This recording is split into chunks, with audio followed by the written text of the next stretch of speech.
Hello students, online classes में आपका एक बार फिर से स्वागत है। आज अपने डिस्कस करेंगे इंपॉर्टेंट टॉपिक के बारे में, जिसमें आपको कुछ बुक्स में कुछ डाटा भी गलत मिलते हैं, लेकिन आज अपने क्लियर ये फंडा करवा देंगे। और थोड़ा इंपॉर्टेंट टॉपिक है, अच्छे से आप पढ़ना इसको। और इसमें एग्जाम्स में क्वेश्चन पूछे जाते हैं। टॉपिक रहेगा एनिमल फीडिंग। एनिमल फीडिंग यानी पशुओं का जो पोषण होता है उसके बारे में डिस्कस करेंगे, ठीक है। तो इसके अंदर हर बार एक या दो क्वेश्चन तो पुट आउट होते ही हैं, ठीक है। और जो सबसे पहले अपने डिस्कस करेंगे वो करेंगे अपने साइलेज का।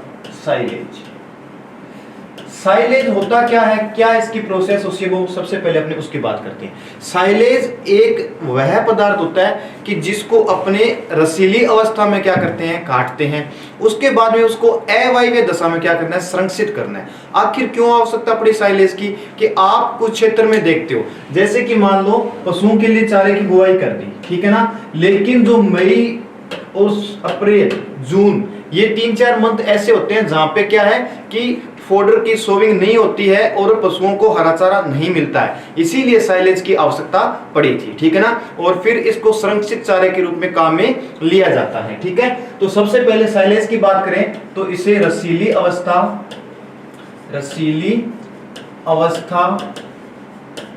व अवायवीय दशा में तैयार करते हैं।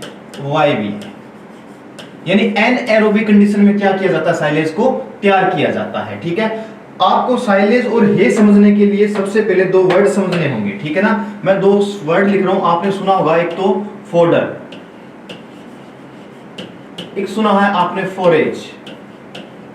इन दोनों में डिफरेंस क्या है, ठीक है ना। क्योंकि अगर डीप क्वेश्चन पूछा तो ऐसे पूछ सकता है, हे किसका बनता है, फोडर का या फोरेज का। आपको तो दोनों शब्द क्या लग रहे हैं, चारा लग रहे हैं, लेकिन चारा नहीं है।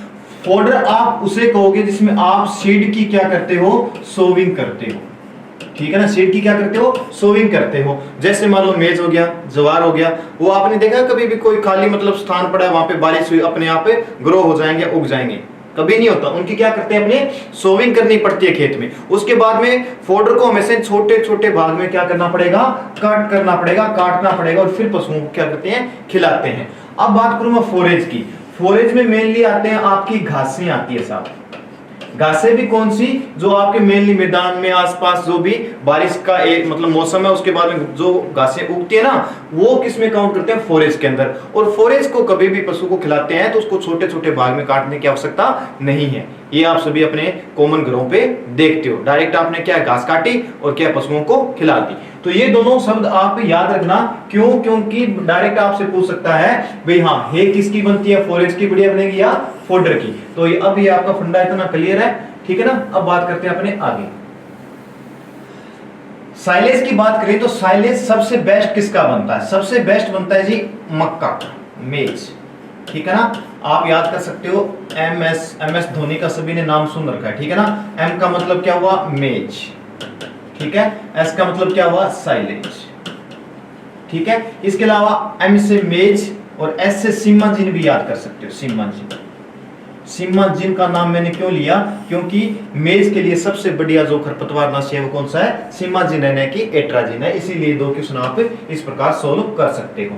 अब साइलेज की बात करें तो साइलेज को क्या है कि रसीली अवस्था में, अब ये अवस्था कब होती है, पुष्पन अवस्था होती है जी, पुष्पन अवस्था। जो कब आती है, पुष्पन अवस्था आती है लगभग 50 से 55 डेज पे, यानी 50 से 55 दिन पे कौन सी पुष्पन अवस्था या फ्लोरिंग स्टेज आती है, उस पे आपको क्या करना है, इसको कट कर लेना साहब। जैसे ही आपने कट किया, फिर छोटे छोटे भाग में क्या उस साइलेज को बांट दिया।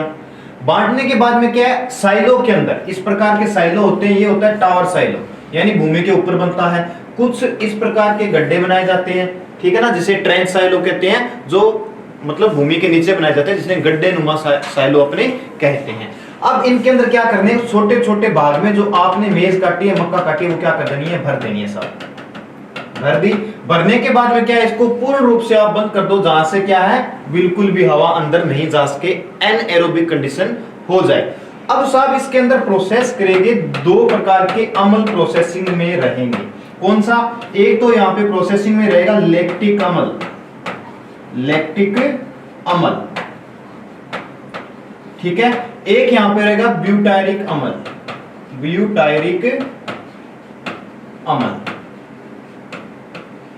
अब आपसे पूछ ले कि निम्न में से कौन सा अमल ज्यादा इसके अंदर क्रिया करेगा या बनेगा, तो कौन सा बढ़िया साइलेज होगा, तो हमेशा याद रखना अगर लैक्टिक अमल के द्वारा फर्मेंटेशन यानी बैक्टीरिया द्वारा, जीवाणु द्वारा हुआ है, लैक्टिक अमल का निर्माण हुआ है, तो वो आपका बेस्ट साइलेज कहलाएगा। कौन सा? बेस्ट साइलेज होगा। समझ में आई ये बात यहां तक? ठीक है। अब जैसे आपने इसको स्टोरेज किया, उसके बाद में कितने सप्ताह है? 12 सप्ताह है। 12 सप्ताह है क्या, इसको स्टोरेज कर देना, बंद कर देना साहब। अगर ब्यूटारिक अमल का निर्माण हुआ है ना, वो साइलेज आपका अच्छा नहीं होगा, ये याद कर लेना, ठीक है ना। ब्यूटारिक अमल वाला साइलेज आपका अच्छा नहीं रहेगा, ठीक है। अब इसके बाद में क्या करेंगे कि अपने किस प्रकृति में मतलब इसको चेक कर सकते हैं, तो एक तो इसकी प्रकृति पूछे, साइलेज की प्रकृति होती है साहब अम्लीय। प्रकृति कैसी रहती है साइलेज की? अम्लीय रहती है। और साइलेज किन फसलों का बढ़िया बनता है? साइलेज बनता है जिसमें सबसे ज्यादा क्या हो? कार्बोहाइड्रेट। कार्बोहाइड्रेट, जिन फसलों में कार्बोहाइड्रेट सबसे ज्यादा होता है, साइलेज सबसे बेस्ट उसी का बनेगा, ठीक है ना। यहां पे मैंने मक्का भी बोल दिया, इसके अलावा जवार भी है, ठीक है ना, लेकिन बेस्ट साइलेज मेज का ही रहेगा, ठीक है। यहां तक मेरे हिसाब से किसी को कोई डाउट नहीं है, एक बार देख लो, उसके बाद में डिस्कस करते हैं अपने आगे, ठीक है ना। चलो देख लेना आप इसको, बात करते हैं नेक्स्ट। अब बात करते हैं इसमें नमी की मात्रा की, ठीक है। तो साइलेज के अंदर नमी कितनी पाई जाती है, उसके बाद में शुष्क पदार्थ कितना पाया जाता है?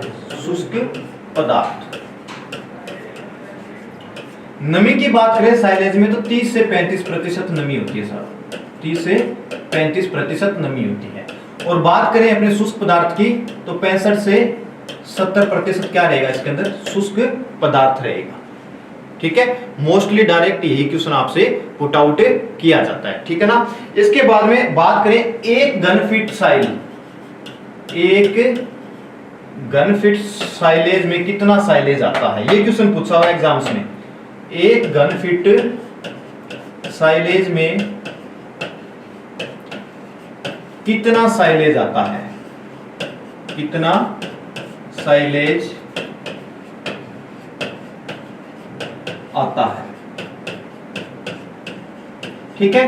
तो वो आता है साहब 12 से 16 किलोग्राम, ठीक है ना। 12 से कितना? 16 किलोग्राम एक घन फीट साइलेज के अंदर साइलेज आता है साहब। जो आपका साइलो होता है ना, जो अपने बनाते हैं, चाहे आप मतलब गड्ढे नुमा, जिसे आप ट्रेंच साइलो कह सकते हो, या फिर आपका टावर नुमा, ठीक है ना। तो उसमें मात्रा की बात हो रही है, और ये क्वेश्चन एग्जाम्स में पूछा हुआ है, तो मैंने आपसे ये डिस्कस किया ऐसा, ठीक है। यहां तक किसी को कोई दिक्कत? अब बात करते हैं अपने आगे।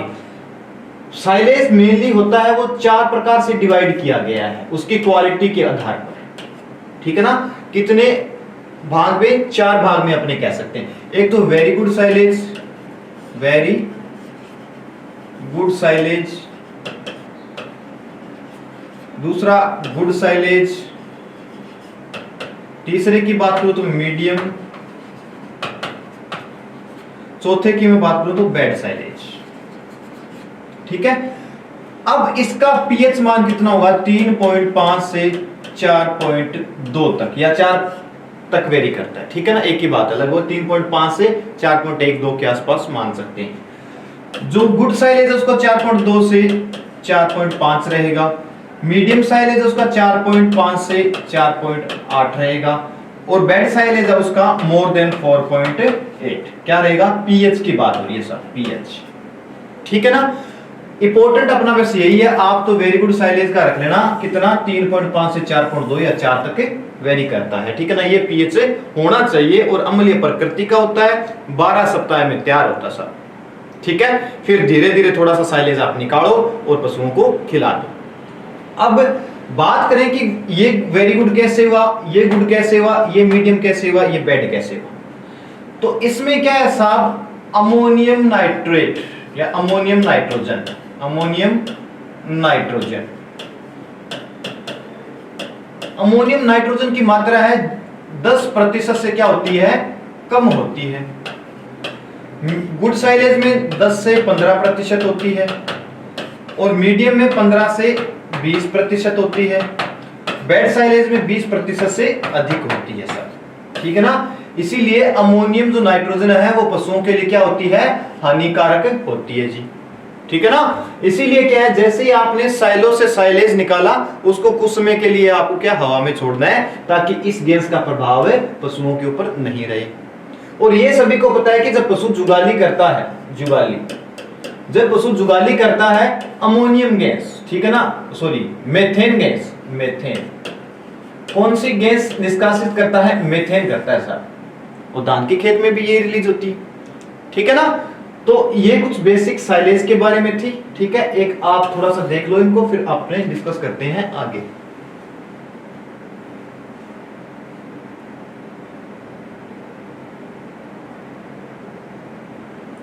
चलो अब देखो आगे अपने साइलेज इतना कंप्लीट है, इससे बाहर क्वेश्चन आपसे नहीं पूछेगा, ठीक है ना। बात करते हैं नेक्स्ट जो अपना टॉपिक रहता है उसकी।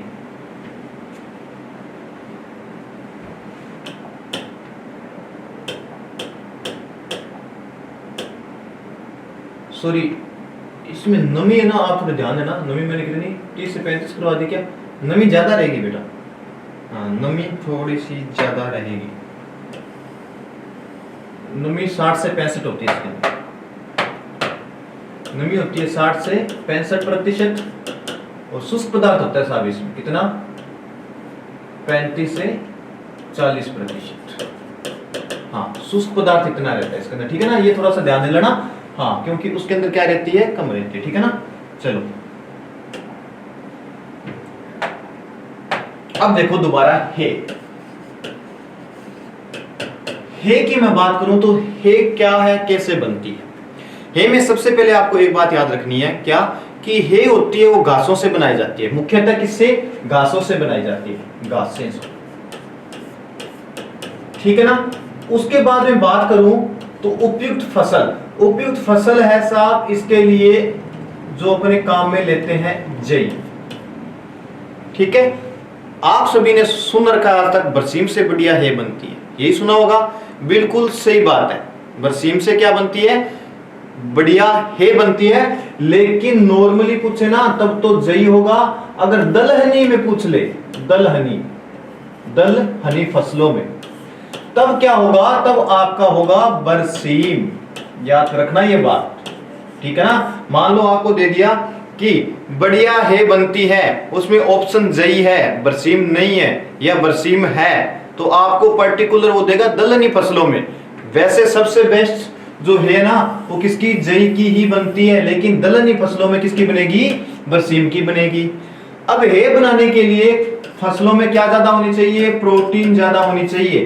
यानी हे बनाने के लिए प्रोटीन युक्त फसलें लेते हैं और साइलेज बनाने के लिए कार्बोहाइड्रेट युक्त फसलें लेते हैं।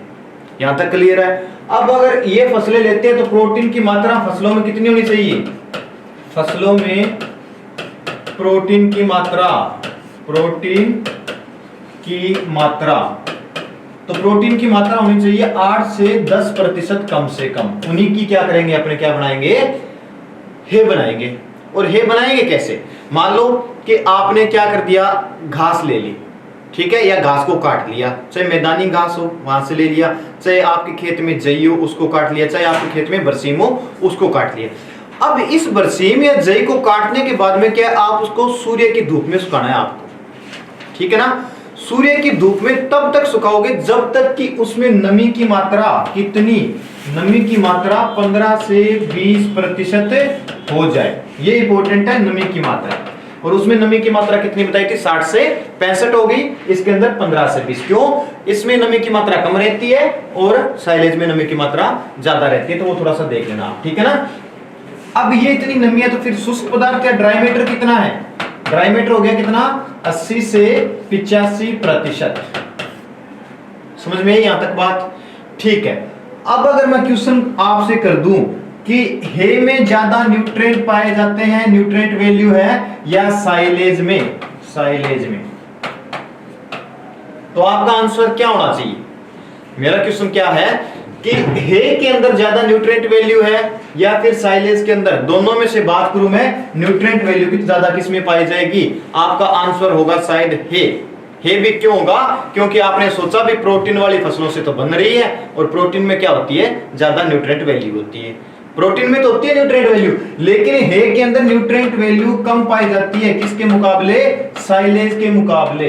तो पोषक तत्व ज्यादा किस में पाए जाएंगे? साइलेज में पाए जाएंगे। क्यों पाए जाएंगे भी? ऐसा क्या रीजन है? इसका रीजन ये हुआ कि आपने ये जो घास ली है ना हे वाली, इसको क्या किया आपने? धूप में सुखाया साहब, और धूप में जैसे ही सुखाते हो ना तो इसमें क्या विटामिन का लॉस हो रहा है। सबसे ज्यादा किस विटामिन का लॉस हुआ? सर्वाधिक हुआ साहब विटामिन ए का लॉस। हानि आपसे पूछ लेना कि सबसे ज्यादा लॉस कौन से विटामिन का हो रहा है हे के अंदर, तो विटामिन ए का हो रहा है जी। कम भी कौन सा पाया जा रहा है? विटामिन ए पाया जा रहा है। अब यही क्वेश्चन मैं कर लूं कि हे के अंदर सबसे ज्यादा विटामिन कौन सा पाया जाएगा? सर्वाधिक की बात कर रहा हूं, अब कम की बात नहीं करा मैं। सर्वाधिक तो ए हो गया, और सबसे कम कौन सा होगा? सॉरी, सर्वाधिक हानि होती है ए की, ठीक है ना। हाँ, अब सबसे कम की अगर बात करें तो विटामिन डी की कम हानि होती है, और हे के अंदर सर्वाधिक मात्रा में विटामिन डी ही पाया जाएगा। क्यों? सूर्य की किरणों में सूख रहा है, सूर्य से कौन सी विटामिन मिल रही है? डी मिल रही है, तो उस चारे के अंदर विटामिन डी ज्यादा रहेगी, किसके मुकाबले? विटामिन ए के मुकाबले।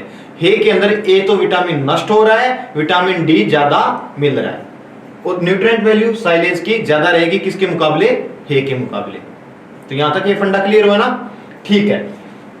अब जैसे छोटे छोटे भाग में काटा, 15 से 20% नमी हुई, आपने क्या किया? उस चारे को धूप से उठा के एक रूम के अंदर, कमरे के अंदर स्टोर कर देना। कुछ नहीं करना, सीधा रख देना। आपको वायवीय दशा में ये तैयार होता है साहब, ठीक है। अब जैसे ही पशु को जितना खिलाना है वो आप उसको खिलाते रहो, उसमें कोई भी दिक्कत नहीं। तो ये अपना क्या हुआ? साइलेज जो मेन है और हे का टॉपिक है वो हो गया। आप देख लो एक बार इसको थोड़ा, उसके बाद में डिस्कस करते हैं अपने नेक्स्ट, ठीक है ना। साइलेज है के बाद में अब बात करते हैं जो अपना फीड है कितने प्रकार का होता है, ठीक है ना। एनिमल फीड की बात करें तो इसको दो पार्ट्स में डिवाइड किया गया मेनली। एक तो रोगर्स, ठीक है,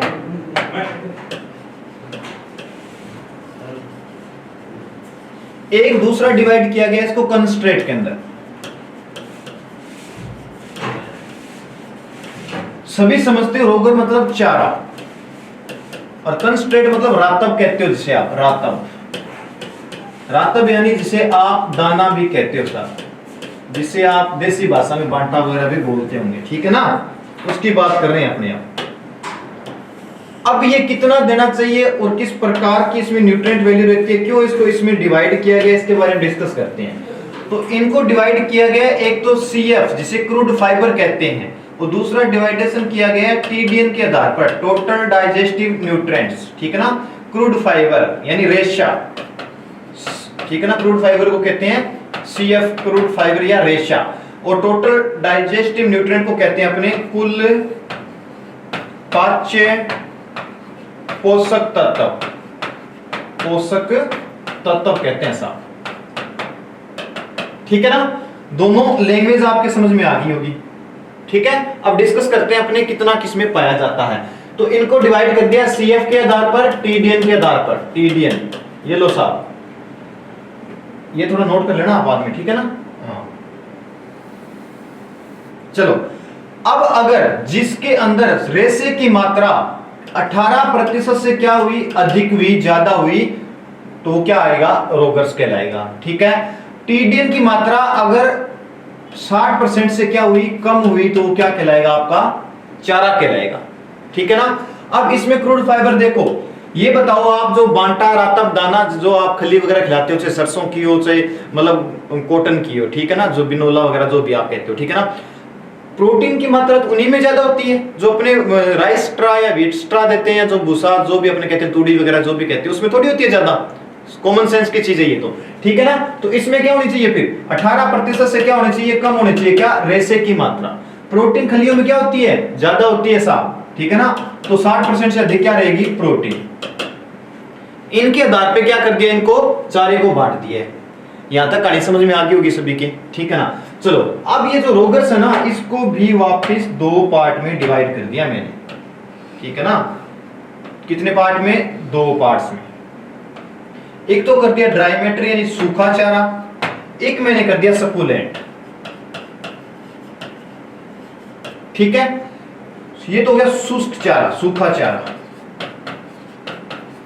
और ये हो गया सकुलेंट यानी रसीला। ठीक है, अब जो ड्राई मैटर है ये भी क्या है, आगे दो प्रकार से डिवाइड कर सकते हैं अपने। ठीक है, एक तो लेग्यूम वाला यानी दलहनी, एक नॉन लेग्यूम, नॉन लेग्यूम। ठीक है, इतना डीप क्वेश्चन नहीं आता, मैं आपको इतना डीप नहीं करवाऊंगा, बस थोड़ा सा बेसिक बता देता हूं इसके अंदर। ठीक है ना।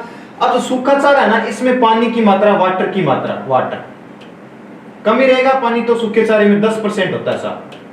और बात करें इसके बाद में जो ड्राई मैटर या शुष्क पदार्थ है, तो ड्राई मैटर ज्यादा ही रहेगा, कितने परसेंट, 90% होता है। बस यही थोड़ा सा बेसिक बताना था मेरे को, ज्यादा इसमें से इतना डीप नहीं आता, तो मैं आपको कंफ्यूज नहीं करूंगा। ठीक है ना।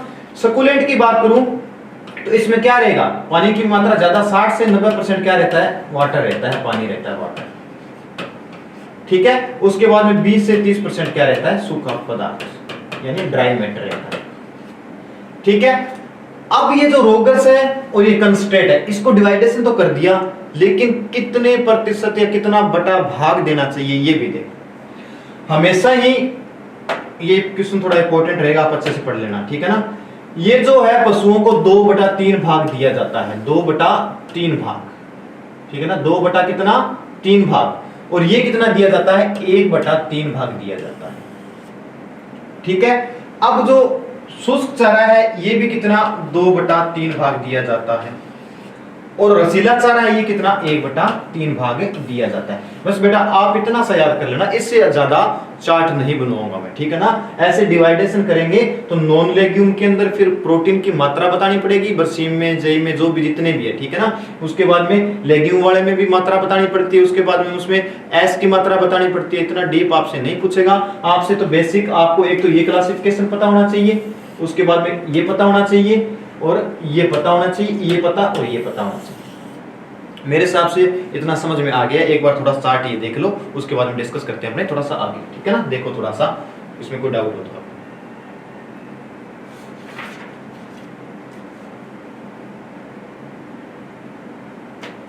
चलो ये तो बेसिक हो गया फीड का। अब उन क्वेश्चंस की बात करेंगे जो डायरेक्टली पूछे जाते हैं। बस कहानी यहीं पे खत्म कर देंगे, क्वेश्चन पूछेगा तो आपको इनमें से पूछ लेगा। ठीक है ना। चलो सबसे पहले मैं बात करता हूं गाय की, यानी गाय को कितना शुष्क पदार्थ देते हैं, ड्राई मैटर की बात करूंगा। ठीक है ना, शुष्क पदार्थ की। ठीक है, गाय को अगर ड्राई मैटर की बात करूं, किसको, भारतीय गाय को, भारतीय गाय। ठीक है ना, भारतीय जिसे जेबू केटल कहते हैं। ठीक है ना, भारतीय गाय की मैं अगर ड्राई मैटर की शुष्क चारे की बात करूं तो वो दिया जाता है कितना, 2.5 किलोग्राम बॉडी वेट, मतलब 2.5 किलोग्राम उसका जो बॉडी वेट होता है ना, किलोग्राम पर बॉडी वेट, बॉडी वेट। अब बॉडी वेट पे तो दिया जाएगा, लेकिन कितने बॉडी वेट पे, 100 पे। बस ये चीज आप याद रखना, ये चीज मैं अलग से लिख रहा हूं, 100 किलोग्राम या 100। ठीक है ना, इसीलिए मैं थोड़ा अलग से बताया ताकि आप ये नहीं सोच लो भाई दिन में 2.5 किलोग्राम लेते हैं। ठीक है ना। तो अगर 100 किलोग्राम वजन है गाय का, तो उसको शुष्क पदार्थ कितना देना, आपको 2.5 किलोग्राम देना है।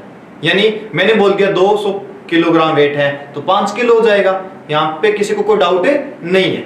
ठीक है, अब देखो बात करते हैं भैंस की और संकर गाय की, क्रॉस ब्रीड की। क्रॉस ब्रीड को ज्यादा चाहिएगा, संकर ब्रीड या क्रॉस गाय, इनको चाहिएगा 2.5 से 3 किलोग्राम। ठीक है ना। वही बॉडी वेट कितने पे, 100 किलोग्राम। ठीक है ना, 100 किलोग्राम बॉडी वेट पे इतना इनको दे देना साहब। समझ में आई ये बात। अब बात करते हैं अपने भेड़ की, सीप की। भेड़ की मैं बात करूं तो सीप या जो भेड़ है इसको दिया जाता है यही 3 किलोग्राम पर डे पर एनिमल, ये आप याद रखना। ठीक है ना, कितना, 3 किलोग्राम दिया जाता है उसके वजन के आधार पर। ठीक है ना, देख लो 3 किलोग्राम प्रतिदिन प्रति पशु है। ठीक है ना, ऐसे नहीं है भी बॉडी वेट पे दे रहे हैं इसको, ये थोड़ा सा आप ध्यान दे लेना। ठीक है, इसके बाद में अपने बात करते हैं कि जो मतलब कि बकरी की बात कर लेते हैं। बकरी को दिया जाता है उसके मतलब यूटिलिटी, उपयोगिता के आधार पे देंगे सर, ठीक है। अगर मांस वाली बकरी है तो उसको कितना देना है, दुधारू बकरी है तो उसको कितना देना है, दुधारू, ठीक है। मांस वाली बकरी को दिया जाता है 3 से 4%, ठीक है ना, उसके शरीर भार का, उसके शरीर भार का। यहां पे देखो थोड़ा चेंज हो रहा है, इसीलिए मैं आराम से ये चीजें आपको बता रहा हूं, ठीक है ना, क्योंकि हर जगह लैंग्वेज चेंज हो रही है। कहीं आप एक जगह देखो भी हाँ 3 से 4% उसको दिया जाता है प्रतिदिन, नहीं, हर जगह मैं लैंग्वेज चेंज कर रहा हूं, तो इसको आप अच्छे से नोट्स बनाना, ठीक है ना। तभी तो मैं आराम से एक एक लाइन आपको लिखवा रहा हूं ताकि आप कंफ्यूजन में नहीं रहो, ठीक है ना। अब दुधारू जो बकरी है उसको कितना देना, दुधारू बकरी की बात करते हैं, दुधारू बकरी की बात करूं तो इसको दिया जाता है 5 से 7% उसके शरीर भार का पर डे। यहां पे भी क्या होगा, पर डे है। ये थोड़ा सा अच्छे से आप इसको देख लो एक बार इसको, ठीक है ना, फिर डिस्कस करते हैं अपने आगे। चलो अब बात करते हैं अपने आगे केमल की, ऊंट की। जो केमल है ना, केमल, केमल को दिया जाता है 2% उसके शरीर भार पर, उसके शरीर भार पर, शरीर भार पर प्रतिदिन, ठीक है ना, समझ रहे हो ना ये बात। 2% उसका शरीर भार, मान लो 5 क्विंटल का है तो उसका 2% निकाल के उसको ड्राई मैटर आप दे सकते हो। लेकिन जो बोझा ढोने का काम कर रहे हैं या फिर सी कैमल जो ऊंटनी है वो दूध देने का कार्य कर रही है तो उनको 3% देना है, ठीक है ना। हाँ, बोझा ढोना या मतलब जो अपने कह सकते हैं कि बोझा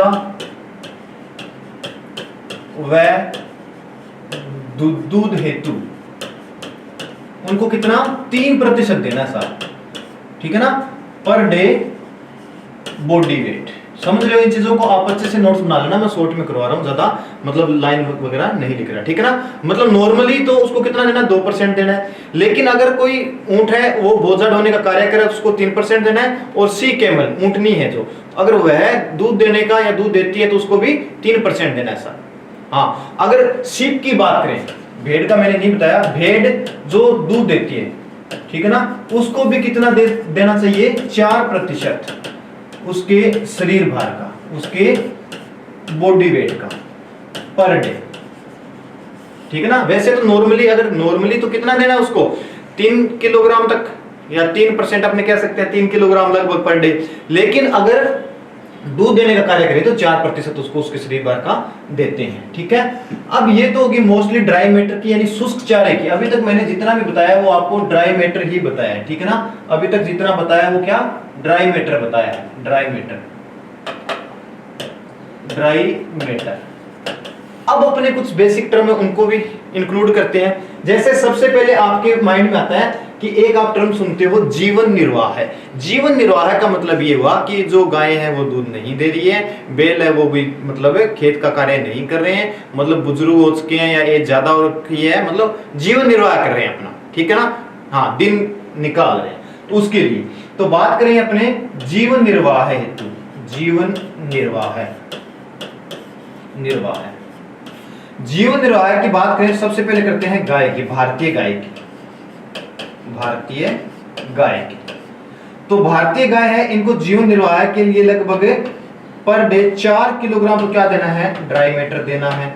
और रातब या दाना या जिसे बांटा आप कहते हो, वो कंसंट्रेट कहते हो, वो कितना देना है, 1 किलोग्राम, ठीक है ना। ये हो गया जीवन निर्वाह। अब यही भैंस को और संकर गाय को, संकर गाय को कितना दोगे, 4 से 6 किलोग्राम क्या देना है, ड्राई मैटर देना है, ठीक है। और यही बात करते कंसंट्रेट, तो ये कितना देना है, 2 किलोग्राम कंसंट्रेट, ठीक है, जिसे बांटा रातब दाना आप कहते हो। तो ये तो हो गया जीवन निर्वाह का। अब कुछ बेसिक चीजें और उनके बारे में डिस्कस करते हैं। चलो बात करते हैं कि 2.5 किलोग्राम पर डे मिल्क दे रही है कौन सी, भारतीय गाय, भारतीय गाय। तो कितना कंस्ट्रेट, दाने की बात हो रही है, ड्राई मैटर की बात नहीं हो रही। दाना कितना देना उसको, 1 किलोग्राम देना है साहब, ठीक है ना।